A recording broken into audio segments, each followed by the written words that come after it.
Je crois que ma carrière est vraiment arrivée à une grosse ambition. J'ai un regard assez critique sur ce que j'ai fait, sur les quelques shows que j'ai pu mettre en place.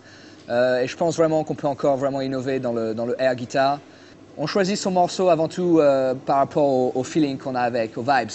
C'est-à-dire qu'un bon morceau de air guitar, c'est un morceau qui à la fois plaît au public et à la fois plaît au air guitariste.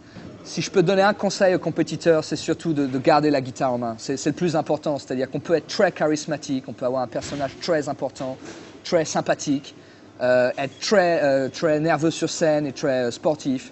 Mais le plus important, évidemment, c'est d'avoir une guitare, une air guitare dans les mains.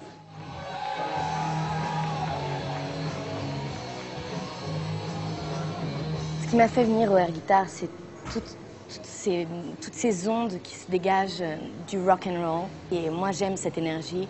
Et comme je ne joue que du piano et du violon et de la harpe et des castagnettes, je me suis dit, je ne vais pas apprendre la guitare en plus, je vais pratiquer le air guitar.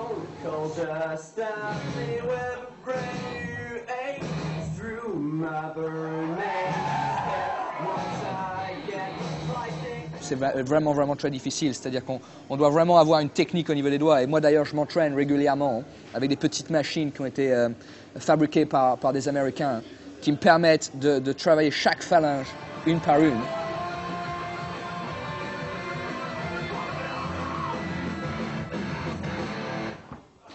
Mon pire cauchemar sur scène, évidemment, c'est de ne pas voir ma maman dans la foule. Si je fais tout ça aujourd'hui, c'est pour elle. Maman, si tu nous regardes d'ailleurs, je t'aime.